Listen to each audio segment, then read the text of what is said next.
வானத்தையும் பூமியையும் உண்டாக்கி ஆளுகை செய்து பரிசுத்தத்திலும் நீதியிலும் உச்சத்தில் இருக்கிற இந்த தேவாதி தேவனுக்கு முன்னாடி நிற்கிறதுக்கு மனுஷனுக்கு மிகப்பெரிய தகுதி தேவையா இருக்கிறது. அந்த மிகப்பெரிய தகுதியை இந்த மனுஷன் எங்கேயும் போய் வாங்க முடியாது. அதனால தான் தேவன் தம்முடைய சொந்த குமாரனாகிய இயேசு கிறிஸ்துவின் மூலமாய் இந்த மிகப்பெரிய தகுதியை நமக்கு இலவசமாய் கொடுத்திருக்கிறார். பைபிள் சொல்லுது, இலவசமாய் கிருபையினாலே கிறிஸ்து இயேசுவில் உள்ள மீட்பை கொண்டு நாம் நீதிமான்கள் ஆக்கப்பட்டு இருக்கிறோம், அல்லது தகுதி உள்ளவர்களாய் ஆக்கப்பட்டு இருக்கிறோம்.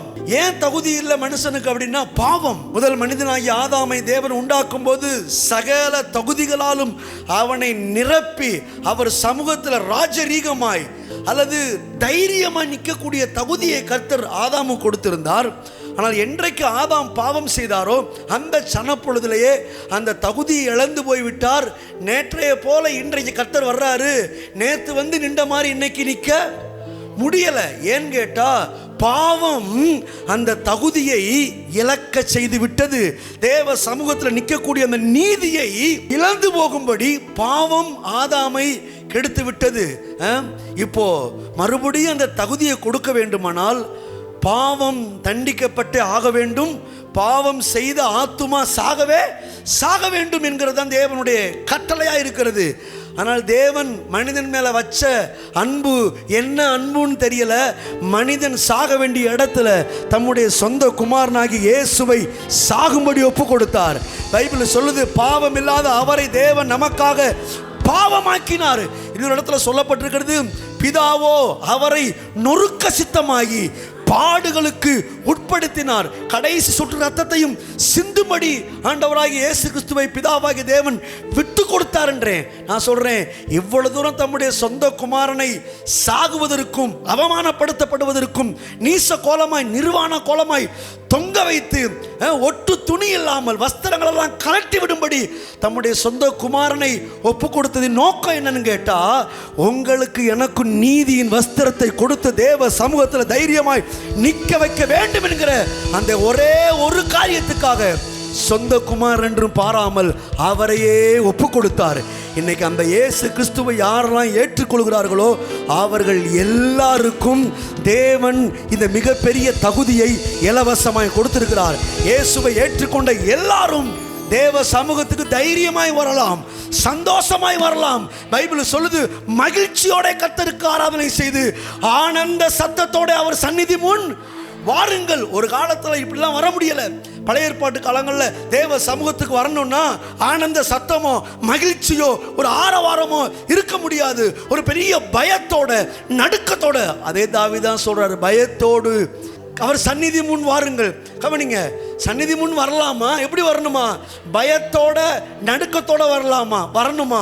ஆனால் அதே தாவீது சங்கீதம் 100வது அதிகாரத்துக்கு வரும்போது பயத்தோடு நடுக்கத்தோடு அல்ல, ஆரவாரத்தோடு ஆர்ப்பரிப்போடு ஆடல் பாடலோடு நடன களிப்போடு கூட அப்பா சமூகத்தில் வரும்படியான ஒரு பெரிய சாக்கியத்தை தேவன் நமக்கு ஏற்படுத்தியிருக்கிறார்.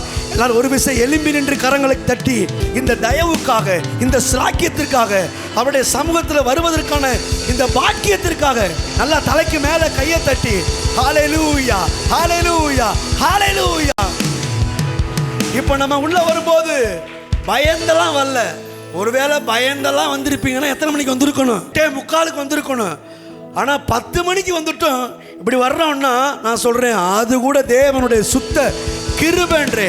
அவர் சொல்றாரு, என்னிடத்துல வருகிற ஒருவரையும் நீ எப்ப வந்தாலும் சரி நான் புறம்பே தள்ளுவது. கையை தட்டுகின்றேன். ஹல்லேலூயா, ஹல்லேலூயா. ஏன் அப்போஸ்தலர் காலங்களில் கூட சில நேரங்கள் இருந்துச்சு. அதனாலதான் 9ஆம் மணி நேரம் ஆனபோது அவர்கள் தேவாலயத்துக்குள்ள பிரவேசித்தாங்களாம். கரெக்டா டயத்துக்கு உள்ள போகணுமா பாருங்க ஆலயத்துக்குள்ள.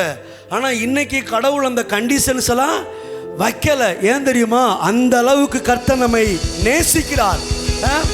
இப்போ எத்தனை மணிக்கு வந்தாலும் தைரியமா வர்றோம். ஏன் தெரியுமா? அவர் நல்லவர். அவர் அந்த சாக்கியத்தை, அந்த பாக்கியத்தை, அந்த தகுதியை நம்ம கொடுத்திருக்கிறார். அதனால தான் உங்கள் நேரம் காலம் இதெல்லாம் பார்க்குறது இல்லை. நம்ம தான் பிரசங்கம் பண்ணுறோம், நாங்கள் தான் சொல்கிறோம் அப்படி நீங்கள் நேரத்துக்கு வாங்க, கர்த்தர் உங்களை காப்பாற்றணும், உங்களுக்கு உதவி செய்யணும்னு சொல்லிட்டு. ஆனால் கர்த்தருக்கு நேரம் காலம்லாம் இல்லவே இல்லை. என்னிடத்துல வருகிற ஒருவனையும் எப்போ வந்தாலும் சரி, எப்படி வந்தாலும் சரி, எங்கேருந்து வந்தாலும் சரி, நான் அவனை புறம்பே தள்ளுவது இல்லை. ஏன் தெரியுமா? இயேசு கிறிஸ்து கொடுத்த நீதி அப்படிப்பட்டது. ஏன் தெரியுமா? அந்த நீதி பிதாவாகிய தேவன் வச்ச அன்பு. உங்க அன்போட அளவை என்னால அளந்து பார்க்க முடியல. உங்க உம்மோடு சேர்த்த அதிசயத்தை எனக்கு பார்க்க முடியல. உங்க அன்போட அளவை என்னால அளந்து பார்க்க முடியல. என்ன உம்மோடு சேர்த்த அதிசயத்தை நீங்க செய்தத சொல்ல லாபம் போதல. உங்க நன்மைய சொல்ல நாளும் போதல. ஓ, நீங்க செய்தத சொல்ல நாவு போதல. உங்க நன்மைய சொல்ல நாளும் போதல. உங்க அன்பிற்கு ஈடே இல்லை. ஓ, உங்க பாசத்துக்கு உங்க அன்பிற்கு ஈடே இல்லை.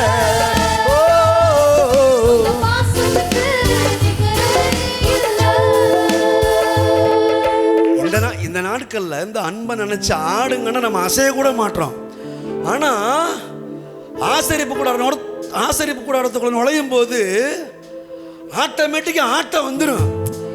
ஆடுங்கன்னு சொல்ல வேண்டிய அவசியம் இல்லை, ஆட்டம் வந்துடும். அது அவர் மனப்பூர்வமாக ஆடுற ஆட்டம் கிடையாது, நடுக்கம். சும்மா கிட்டு கிட்டு கிட்டு கிட்டு நடுங்கும் பாருங்க. ஐயோ உள்ள போறோமே, ஆண்டவர் கொன்றுவாரோ, கொலை பண்ணிடுவாரோ, கோபமா இருக்கிறாரோ, அல்லது நம்ம எதுவும் பாவம் பண்ணியிருக்கோமோ என்று சொல்லி இந்த பயத்துல உள்ள வரும்போதே உச்சா ஒன்று தான் போல. அதை தவிர மற்ற எல்லா வேலையும் நடக்கும் பாருங்க. மனசுல பயம், சரீரத்தில் பயம், கை கால் ஆட்டம். அதனால தான் தாவீது சொல்றாரு, நடுக்கத்துடனே அவர் சந்நிதி முன்னே காணப்பட கடவுன்னு சொல்லிட்டு.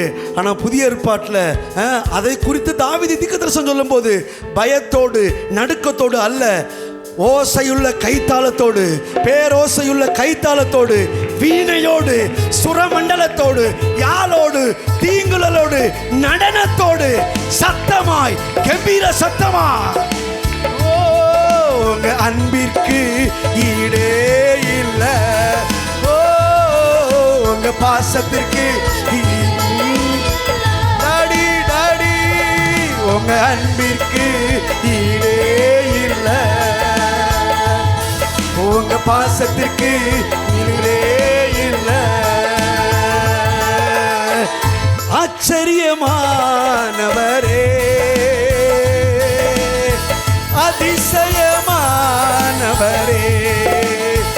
ஓஹோ ஆச்சரியமானவரே, ரொம்ப அதிசயமானவரே. தலைக்கு மேல ரெண்டு கையை தூக்கி தட்டி கர்த்தர் நல்லவர், கர்த்தர் நல்லவர் சொல்லுங்களேன். கர்த்தர் நல்லவர். உங்களுடைய அன்பு பெரியது ஆண்டவரே, உங்களுடைய இரக்கம் பெரியது ஆண்டவரே. பாவத்துல மரித்து கிடந்த என்னையை தூக்கி எடுத்து உம்முடைய சமூகத்துல கொண்டு வந்து உட்கார வச்சிங்களே, கோடி கோடி கோடி நன்றி ஆண்டவரே. உங்க அன்பிற்கு ஈடே இல்லை. உங்க பாசத்திற்கு நிகரே இல்லை. இயேசுவே, உங்க அன்பிற்கு, உங்க பாசத்திற்கு. அமர்ந்து கொள்ளுங்கள். எனக்காகவே நீர் யாவும் செய்கிறீர், விழும் நேரமோ என்னை தாங்கிக் கொள்கிறீர். தாங்கினாரா? கடந்த 8 மாதத்துல எத்தனை முறை தாங்கி இருப்பாரு. விழுகும் போது, தவறும் போது, தாண்டும் போது, சத்துருக்கள் தள்ளும் போது, மறுபடியுமாக ஓ எனக்காகவே நீர் யாவும் செய்கிறீர், விழும் நேரமோ என்னை தாங்கிக் கொள்கிறீர். உமது விருப்பம் நான் செய்ய எனது விருப்பம் செய்து முடிக்கிறீர், நீர் செய்து முடிக்கிறீர். உமது விருப்பம் நான் செய்ய மறந்தும்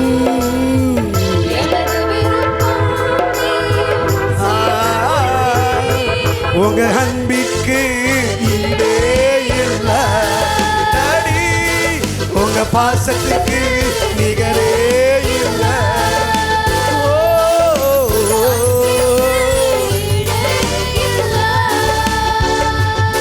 உங்க பாசத்துக்கு நிகரே